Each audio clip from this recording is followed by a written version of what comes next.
Greetings from WBCS New. Right, this is just a quick tutorial for the beginners, just to show you how you can get faster.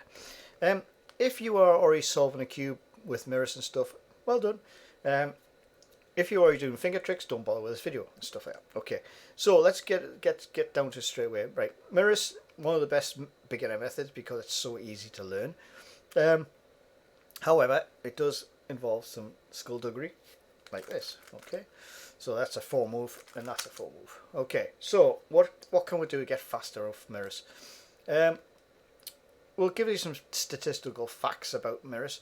On average, mirrors takes about 120 turns to solve a cube. Okay, so you've got 120 turns to do, and you have got your pauses to put into that and stuff like that. So if you didn't pause and you turned 1 turn per second, or TPS, that's what TPS stands for, turns per second, you should be able to solve a cube in roughly 2 minutes. Okay, that's with no pauses.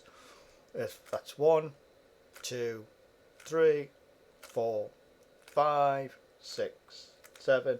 So if you can carry on doing that, you should be able to solve a cube within 2 minutes. Okay, if you can constantly do that. However, because you're a beginner, you are normally doing this between each move or each block insert, so you're wasting time. Okay, so that's why it goes from 2 minutes to 3 minutes to 5 minutes. Okay. First things, cube, get a good cube. Okay, budget but magnetic. Okay, you can get some really cheap, $3.99 budget cubes with no magnets. They still turn very well. They just haven't got magnets, so they're easier to get misaligned. Okay, magnets align everything, keeps everything square. Okay, that's what you want magnets for. So you don't have to do all the work of making sure it's straight before you execute. Again, stops you having to pause and realign stuff. It does it all for you. Okay, right. Next part is finger tricks. Straight away, if you have not done finger tricks or you are still turning like this, then you need to look up JPerm's finger trick tutorials. Okay, he has got some really good stuff. JPerm, as in JPERM, really nice guy. He's got literally thousands of YouTube videos of cubing and stuff and how to do things. Okay, he's got lots of tutorials on everything from beginner to advanced to just insane stuff. So what are finger tricks? Well, basically like I was saying before. Okay, so let's do an IS, an inverted sexy, which is part of the mirrors method. So up or U, right R, U prime, R prime. Okay, U R, U prime, R prime. Now that doesn't look so bad. Try doing that fast. That's about as fast as I can do it, like that. Okay, with the left one, U prime, L prime, U, L. Okay, now finger trick it. Cube holding and position is very key to anything. Okay, so middle fingers on the back middle edges, thumbs on the front middle edges. Okay, makes it easy for turning a cube. Do not hold it tight, hold it nice and relaxed. You should just be holding onto the cube. You should be able to literally slacken off slightly and have the cube fall out your hand. Okay, anything tight means the whole cube's tight, which means you're going to lock up. Okay, the slacker you hold the cube, the less locking you're going to get, because it's going to allow the freely move itself and sort itself out. Excuse my cough, talking too much. Right, so what we're going to do is we're going to finger trick. These are your trigger fingers, and you've got your bottom ones. We're not going to be using them because they're more advanced there for D moves. Okay, that's like a D. Okay, D prime actually, and D. Okay, that's U. Okay, right. So for your mirrors IS move, so that'll be get your fingers in position, these two especially, and watch this thumb. Okay, so there's U, R. Keep your thumb there, but take it so it floats. Okay, bring your L, that's your U prime. Okay, and then bring it back down for your R prime. Okay, as you bring that down, put your finger back on top and repeat. As you do the R, rest your finger on the middle of that one, and then you can just flick it. Okay, or if you get clever, you position it on the corner that's coming up. Okay, and that will give you IS, nice and fluid. Okay, no wrist movement, literally finger movements. Okay, same with left. Probably if you're a right-handed person, doing it left-handed will feel weird because that's where you're doing all your grip with. But as a mirror solver, you should be equally efficient left and right anyway, because that's what's going to get you good times. If you're rubbish with one hand, you're going to do everything faster like right if you're right-handed, or if you're fast left-handed and slow right-handed. Okay, so your next trick is practice those two moves over and over and over. If you're sitting, I don't know how old you are, if you're in a cafe, pull your cube out. Don't care if anybody looks at you. You know, they might ask you, but what, can you solve it? Yeah, it takes us 5 minutes. That's okay. They might laugh at you. At least they can solve the cube.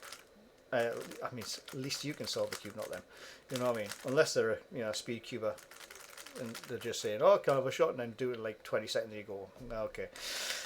Just to make a fool out of you. But, okay. So, practice that. So you start off nice and slow just to get your fingers into the right areas. Okay, and it should just be able to flow like this. Okay, left-handed. Okay. And you keep on repeating that. As you get better, speed it up a little bit, but only speed it up to the point of where it catches. If it's too fast and you start fumbling it, back it off speed-wise, just slow it back down. And if you're happy with that speed, stick to that speed. Whatever speed you can keep stable, stick to that speed until you get more efficient with it. Okay? You will naturally get faster anyway. It naturally happens, and before you know it, you're doing the executions of the IS, and you're going, did I just do an IS? Did I just do a 4-move thing there? And it took like 1/10 of a second. You know, it will happen if you just practice. So that's key thing. Okay. You can learn other things. The other thing you can look into is a thing called look ahead. Again, I think JPerm, Speed Cube Review, and a few others do talk about look ahead. So look ahead is basically what we've got here is we've got two as your mirror solver. You'll be looking for a daisy. Okay, now I've got orange here. Okay, so I want to put orange up here. Okay, which is I'm going to do like that. Okay. However, what I want to do is, as I bring orange up, I want to see where blue is. So blue's on the bottom here. Okay, now, what I can do, okay, as I can see blue's down here, again, I can use a finger trick if you learn finger tricks, especially on a D move. Okay, what I can do is, I can do this. Let's have a look. I'm just trying to see where I'm going to be. So, I'll do this first, because I'm doing this and I'm like, right, so I'll bring the orange in, move that out of the way, so I've got orange up here. Okay, now I know blue's here, so I can do orange and bring the blue round. So there, and I can just bring the blue up. Okay, so I brought the blue from the back, lined it up here because I knew that's where the gap's going to be when I put this one in, and I've brought it up. Okay, I just couldn't see it when it's always the case when you do it on a video, you can never see it when you're doing it. And then from here, a lot of people would rotate the cube and try to find an edge and rotate like this. Okay, for an F. Don't do that. Either do a thumb. You see how I've done a thumb with the front? Rather than doing this, this is fine, but it means you're taking your hand off the cube to do all that. You don't have to do that. All you got to do is, okay, bring it down, you got blue. Now, what you can do is there's two things you can do here. You can either rotate the top, then rotate the bottom round, and do the same again. Okay, if you can see it's lined up on here, just line it up. Okay, look at the red at the back. You can either just bring that round and rotate, or you can, sorry, that was me being silly. Bring it round to the front, execute it, and then either finger trick it down or thumb it down. Okay. If you're quite confident that you, for example, have red at the back there and you've got red here, then there's nothing stopping you flicking that round. Okay, so you can flick it round. So there's so many tricks you can learn. But do slow solving with that and just slowly analyze. Don't time at this point, and just analyze and just see what you can get in next and keep an eye on that next piece. So you put one piece in and keep an eye on the next piece that you're planning. Okay, and that's what look ahead's all about. It's one step ahead every time. Okay, yes, Advanced cubers are sometimes 10 steps ahead. It's like chess. Sometimes, they're 50 moves ahead of the start of the game, depending on what the next move is. So they just recalculate what they're doing as they go. Okay, and that's my tips really for getting faster times. Is just getting more efficient on how you do things. It's not necessarily the technique at the minute, but if you're going to start timing yourself and get yourself a goal, okay, so if you've been solving for a week, say if you managed to solve a cube a week ago and you just carried on solving, after a week, do an actual time on a stopwatch, phone, official timer if you want. Write that time down somewhere. Practice again for a week, no times. Okay, practice your finger tricks. Have another solve on a time and see how much difference there is. If you're a 10-minute solver, you might find that you're under 5 minutes in a week. You might even find you're under 3 minutes in a week, depending on how efficient you or how much you've learned. Okay, and that might make all the difference. And then from there, you start getting addicted, and then you can start learning shortcuts to get faster. So instead of doing daisy on the top, for example, you might think, well, I know that orange needs to go there, and I can bring that round. Okay, I know blue needs to go here, so I can bring that round and put it back. So I've got those two. I know what green can go in here, so I can bring that in. Rather than doing it on the top, I'm doing it on the bottom. I know I can bring this red round and put the blue back. Okay, and now I've got a cross on the bottom, haven't used daisy.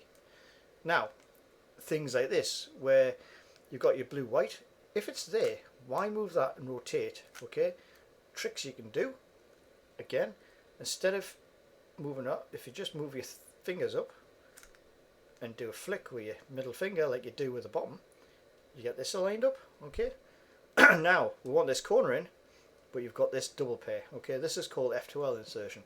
So it's first two layers into one. Okay, so do the four. Oh, look at this, and I've got these two. Absolutely sheer. But instead of moving that back, just pretend you've already done the first move. Okay, and there's your L prime, U, L. Okay, things like that. So you're not actually doing the extra move that you need. Okay, so you could have just moved that back there and did that. But why do that when you can just do 3 moves? Okay, why do 4 moves? Okay, when you can just do 3 moves.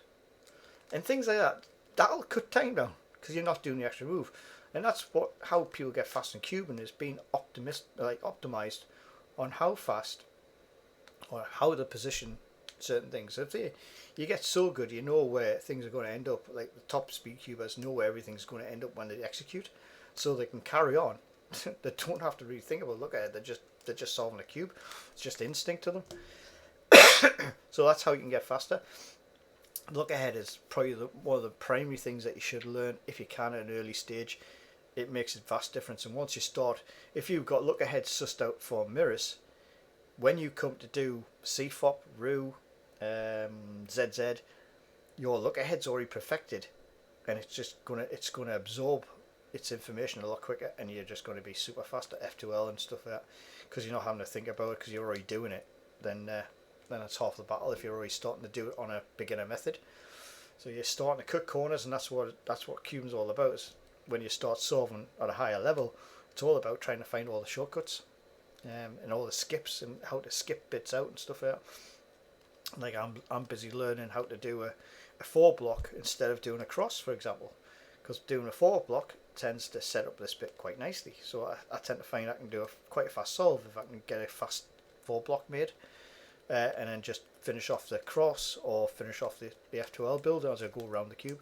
So block building is a really nice method. It's another alternative way of building the bottom of the cube up rather than doing a cross then putting the pieces in. You can build a section up, so you can build this section up and then put these bits in. Which I would just do that like that, for instance, and that brings that into there. Oh, look at that. And then you've got stuff like this, and then you've got oop.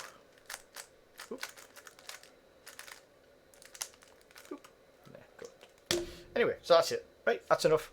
Until the next time, have fun, people, and what can I say? Just enjoy your cubing. Until next time, see you later. Hi, this is WBCS Neo. Thank you for watching this video. If you did like it, please check out all the other videos I do have. More importantly, please subscribe, like, share, and if you can, comment below if you want. Okay, comments will be answered as soon as I can. Until the next time, see you later. Bye bye.